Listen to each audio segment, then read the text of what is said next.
Oui, le film que j'attendais le plus cette année est enfin dans les salles et c'est très bien. C'est pas le chef-d'œuvre du siècle, mais c'est très bien.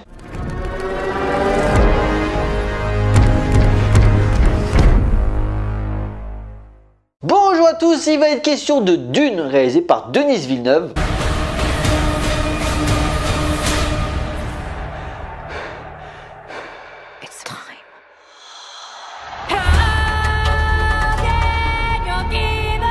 L'histoire dans un futur lointain, le duc Leto de la maison Atréide reçoit de l'empereur le fief de la planète Arrakis, également appelée Dune. Celle-ci contient la substance la plus rare et la plus précieuse de l'univers, l'épice, capable de procurer des capacités surhumaines, mentales et de prolonger la vie. Mais sentant que cette opportunité recèle un piège complexe, le duc emmène avec son armée son fils héritier Paul, voué à connaître un destin qui le dépasse, tandis que des forces maléfiques se disputent le contrôle de la planète. Les Fremen, peuple autochtone d'Arrakis, sont dans l'attente du Mahdi, le messie qui suscitera le soulèvement pour les libérer de l'oppression. Ah, ce Dune se sera fait attendre car comme le prochain James Bond, il devait déjà sortir l'année dernière, mais Covid oblige, confinement et tout le bordel, ça a été décalé à 2021. Mais il ne pouvait en être autrement car n'en déplaise à Warner qui avait pensé vouloir sortir le film sur leur plateforme de streaming, Dune est une expérience qui doit se voir en salle.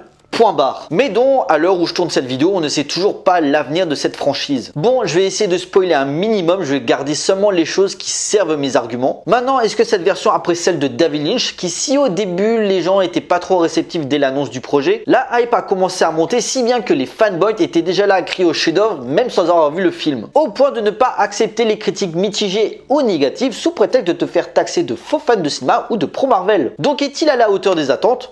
Oui.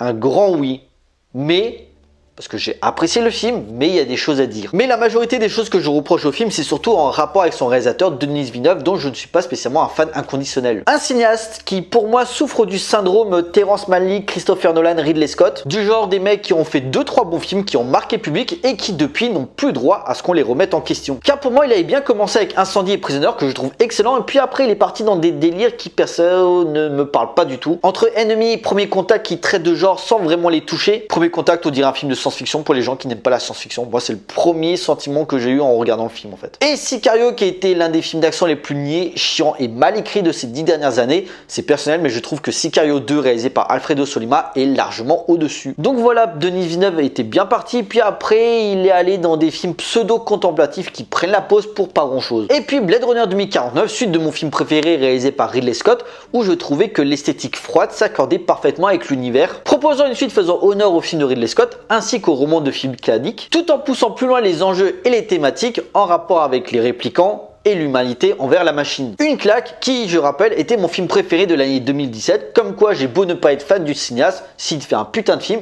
je le dis. Et Dune s'inscrit dans cette continuité, se voulant une adaptation ultra fidèle du livre de Frank Herbert, enfin en tout cas dans sa première moitié, puisque le film adapte que la première moitié du bouquin, ce qui est sa plus grande qualité, mais également son plus gros défaut. Proposant une manœuvre qui amène une certaine respiration et une certaine fraîcheur à la narration, pour que le spectateur puisse s'imprégner du récit et des enjeux, tout en tirant profit des effets spéciaux impressionnants. Prouvant que Denis Villeneuve a parfaitement saisi les spécificités de Dune, se posant dans un entre-deux entre la SF hardcore, clairement créée pour les fans du genre. C'est pas méchant, mais je pense que le public qui n'est pas habitué à ce type de propositions cinématographiques vont peut-être apprécier sans pour autant comprendre toutes les velléités théoriques. Et un aspect héroïque fantasy très médiéval avec les différentes familles qui se battent pour un territoire et exploiter toutes les richesses, les armées, les différents grades, donc l'empereur, le duc, la lady, je l'ai vu en VO, ainsi que le fils légitime. Les liens du sang sont très importants pour questionner les liens sur l'élu, le Mahdi, celui qui doit instaurer la paix. Et son plus gros défaut par le fait qu'il y a ce sentiment de grandiose, mais je suis clairement resté sur ma faim parce que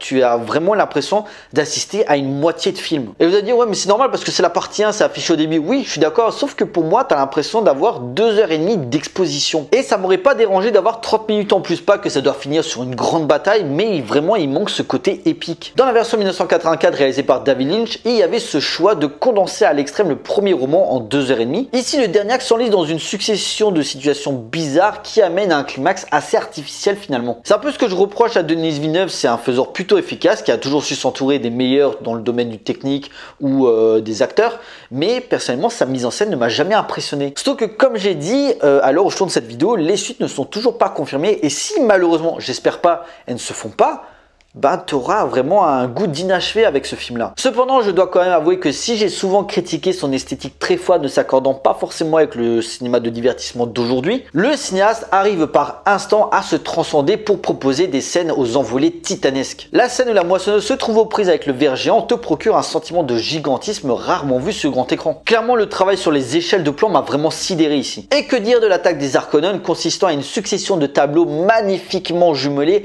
pour partir sur une tragédie apocalyptique. Une civilisation vouée à se confronter à son propre anéantissement où chaque plan t'amène à plein de détails aussi bien en premier qu'en arrière-plan. Là où on est habitué aux batailles super-héroïques sans saveur truffées de numérique, Denis Villeneuve renforce par sa mise en scène une portée politique qui s'initie parfaitement dans les thématiques aussi bien militaires, philosophique mais également de conquête puisque l'épice permet le voyage interstellaire. Si le film se veut avant tout garder une certaine fidélité par rapport au roman de Frank Herbert, le réalisateur se garde malgré tout d'y insérer des thématiques qui lui sont chères, notamment l'aspect linguistique, déjà au cœur de Premier Contact puisque l'enjeu était de communiquer en tout cas avec une race extraterrestre. Ici le dialogue ou plutôt le dialecte sont utilisés comme un outil dramatique faisant par extension cautionner la notion politique bien sûr, avec les alliances et trahisons qui se créent mais aussi religieuses avec les croyances et superstitions. Ici la parole est une arme avec la maîtrise de Paul sur la voix permettant de contrôler l'esprit d'une personne en parlant dans une certaine intonation. Également présente quand le duc doit répondre à l'appel de l'empereur pour récupérer Arrakis. Le traître de la maison Atréide qui donne un poison au duc pour tuer le clan Harkonnen. Ou encore le background pour Paul qui consomme les leçons d'histoire. Ça fait beaucoup de détails à emmagasiner mais la lenteur du long métrage permet de développer toute la richesse que le long métrage a à proposer. Au niveau du casting, quand je vous dis que Denis Villeneuve sait s'entourer des plus grands, c'est pas pour rien. Entre Zendaya, Oscar Isaac, Rebecca Ferguson, Josh Brolin, Batista, Stellan Skarsgård,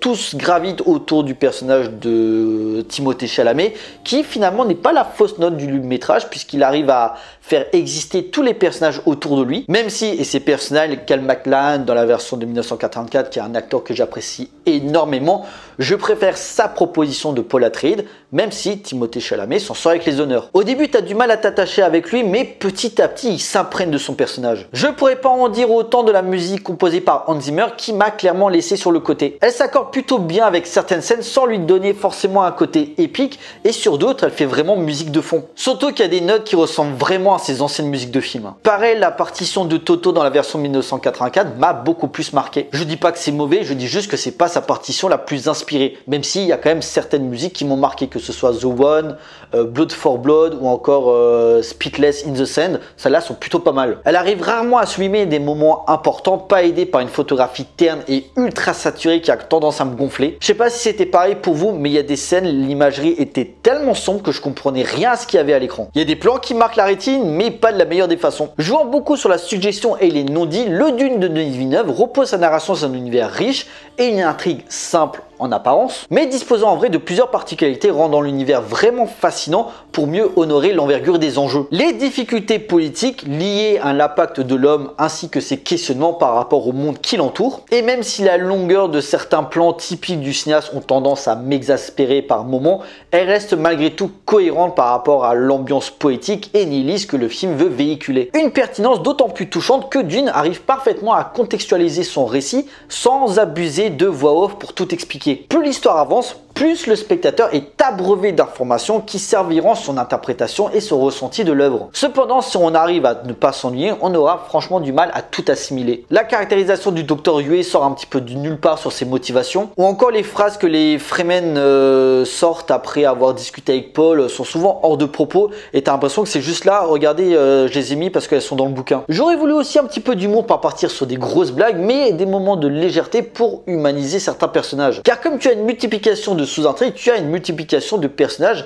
qui, certains ont un temps de présence très limité, ce qui fait que tu peux pas t'attacher à eux. T'en as, même s'ils sont joués par des super acteurs, ils ont 2-3 minutes de temps de présence, ce qui fait que quand ils meurent, ben t'es là, je t'ai vu à peine 2-3 scènes, ça me suffit pas moi, donc quand tu crèves, ben je m'en fous. Bien sûr, pour les personnages plus mis en avant, Denis Villeneuve distille une vraie tension et amène à de sublimes idées visuelles notamment certaines scènes qui sont totalement en concurrence avec la version de David Lynch. L'entraînement de Poe, le test de la boîte, les apparitions du baron Harkonnen, l'attaque du Capitole Arrakeen ou encore l'échappée de Paul et de sa mère avec la poursuite du ver géant. Même si elles se ressemblent forcément parce que c'était dans le bouquin, elles sont en totale opposition dans leur fabrication. Que ce soit dans la chorégraphie de l'action, dans le rythme du montage ou encore l'utilisation sonore. Se mêlant entre scènes explosives et scènes intimistes, le réalisateur arrive à donner de l'ampleur à chacune d'entre elles sans que l'une prenne le pas sur l'autre, par les mouvements de caméra et la puissance héroïque qui se dégage à chaque fois. Clairement, si c'est pas son œuvre la plus maîtrisée, c'est sans aucun doute son œuvre la plus ambitieuse, malgré les difficultés narratives et visuelles qui ont souvent imposé Dune comme une œuvre inadaptable. Mais l'intelligence de cette adaptation est d'avoir une maîtrise dans l'écriture pour ne jamais devenir surexplicatif. Et si le film ne répond pas à toutes les questions, même si forcément il y en aura certaines qui sont répondues dans les suites, si elles se font, ce Dune partie 1 laisse un boulevard sur de multiples possibilités aussi bien mythologiques, théoriques et spirituel, sans oublier un spectacle visuel hors norme. Une œuvre somme qui ne fera pas l'unanimité, mais qui s'avère nécessaire dans une production cinématographique de plus en plus calibrée. En conclusion, Dune démontre la montée en puissance de Denis Villeneuve, qui même s'il n'esquisse toujours pas certains tics propres à son cinéma, comme son trop plein de rythme, des problèmes de narration difficiles à enliser et la perte d'émotion en cours de route, cette nouvelle adaptation du roman de Frank Herbert reste une sacrée expérience de cinéma, conçue comme une épopée à la densité impressionnante et forte visuellement. Un voyage fascinant qui n'augure que du bon pour la suite, et même si je garde une affection toute particulière pour la version de David Lynch pour d'autres raisons qui seront expliquées dans le Mister Cult consacré au film qui sortira prochainement, le Dune de Denis Villeneuve est une œuvre à l'ampleur indéniable qui doit être vue par les cinéphiles et qui s'impose comme une date dans l'histoire de la science-fiction. Voilà, cette vidéo est à présent terminée, j'espère qu'elle vous a plu, n'hésitez pas à liker, à partager auprès de vos amis si vous en avez, n'hésitez pas à me laisser des commentaires pour me dire ce que vous avez pensé de ce film, je vous encourage à me suivre sur les différents réseaux sociaux pour suivre l'actualité de la chaîne et bien sûr, abonnez-vous pour la soutenir. Pour nous, on se retrouve pour une prochaine vidéo, d'ici là, portez-vous bien, allez voir des films. Ciao.